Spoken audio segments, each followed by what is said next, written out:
Olha só, hoje a gente vai mergulhar na análise de um sermão que levanta uma questão bem fundamental, sabe?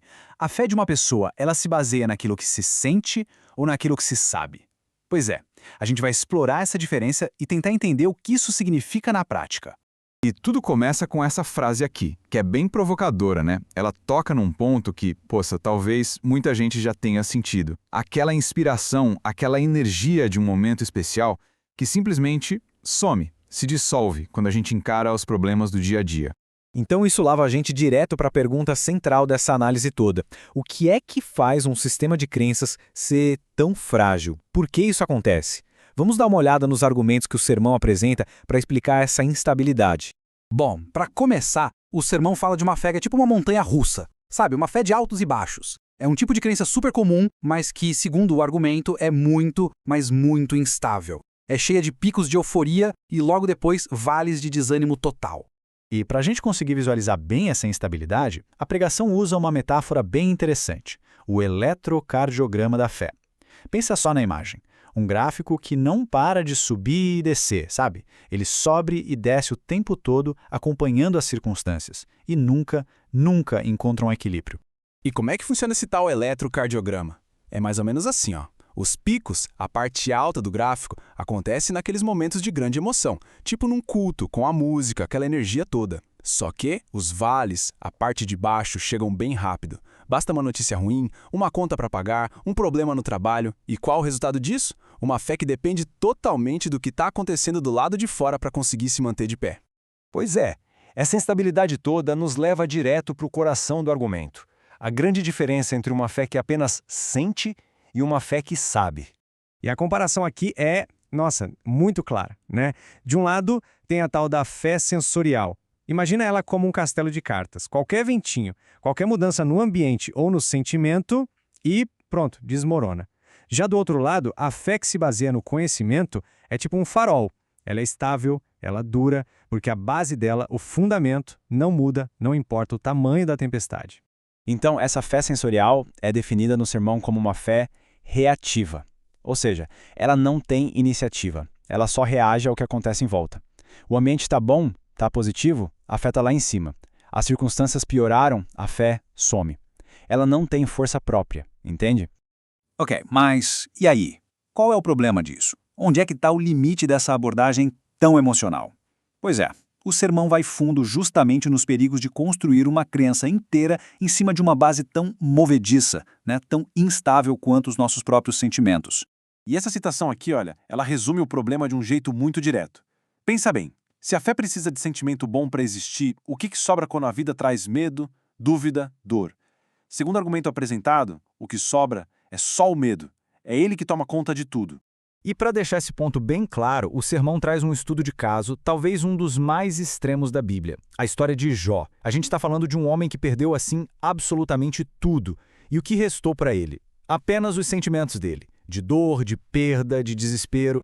A análise que se faz dessa história é bem interessante. Enquanto Jó focava na dor dele, no sofrimento, em tudo aquilo que ele sentia, ele só se afundava mais e mais em desespero. A grande virada, o ponto-chave da história, não foi uma mudança de sentimento, não, foi uma mudança de foco. Ele parou de olhar para o que ele sentia e passou a se apegar na única coisa que ele ainda sabia, com certeza. E aqui que vem a declaração que muda tudo. No meio de toda aquela dor, Jó não fala, eu sinto que. Não, ele declara com todas as letras, eu sei. E segundo o sermão, é exatamente essa afirmação de conhecimento, essa certeza que não se abala, que provoca uma resposta de Deus. Não foi o apelo emocional dele, mas a declaração do que ele sabia. Ok, então se os sentimentos são uma base tão frágil, qual é a alternativa? Bom, o sermão apresenta uma solução. Uma fé que não está ancorada nos sentimentos, mas sim no poder da palavra, no conhecimento do que está escrito. E a pregação chega a oferecer um método bem prático para isso. A ideia é a seguinte, em vez de uma oração baseada só no que se sente, tipo, Deus, hoje eu estou me sentindo assim, a proposta é outra, é encontrar uma promessa específica na Escritura e construir a oração em cima dela, declarando, a tua palavra diz isso. É uma ação, sabe? Uma disciplina, e não só um desabafo emocional. E por que isso funcionaria? O princípio por trás é que, de acordo com o sermão, Deus não tem obrigação de responder aos nossos sentimentos, que mudam o tempo todo. Mas ele seria fiel à sua própria palavra. Então, nesse modelo, a oração vira quase que um ato de lembrar a Deus aquilo que ele mesmo prometeu. E para mostrar a força, a autoridade da palavra sobre os acontecimentos, o sermão vai para o seu exemplo mais forte, a narrativa da crucificação. Olha, a análise que se faz aqui do texto de João, capítulo 19, é bem marcante. Cada coisinha que acontece ali não é tratada como algo aleatório, sabe? Tipo a divisão das roupas pelos soldados, ou quando Jesus diz que está com sede. Nada disso é visto como acaso. Pelo contrário, cada evento é apresentado como um passo deliberado para cumprir o que já estava escrito. A frase, para que se cumprisse a escritura, fica se repetindo, como se ela fosse o verdadeiro motor por trás de cada ação.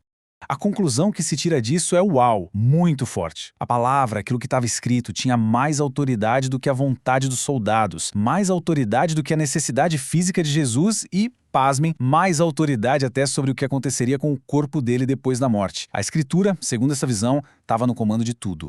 E com isso, a gente chega na mensagem final, no grande recado do sermão, a importância de ir além daquilo que a gente simplesmente sente.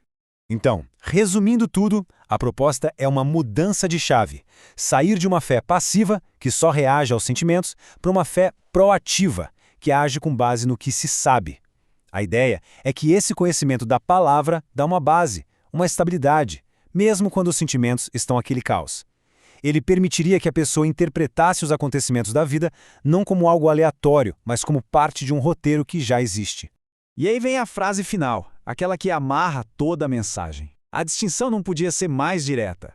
A verdadeira fé não sente. A verdadeira fé sabe. A ideia é que a fé mais resistente não estaria no coração que sente, mas sim na mente que sabe. E tudo isso nos deixa com uma pergunta bem interessante para pensar, né? Independente da crença de cada um, essa análise toda nos convida a refletir sobre a base, o alicerce daquilo em que a gente acredita. Afinal, o que tem mais peso? O que a gente sente, o que a gente acredita ou o que a gente sabe? Fica aí a reflexão. Obrigado pela companhia nesta análise.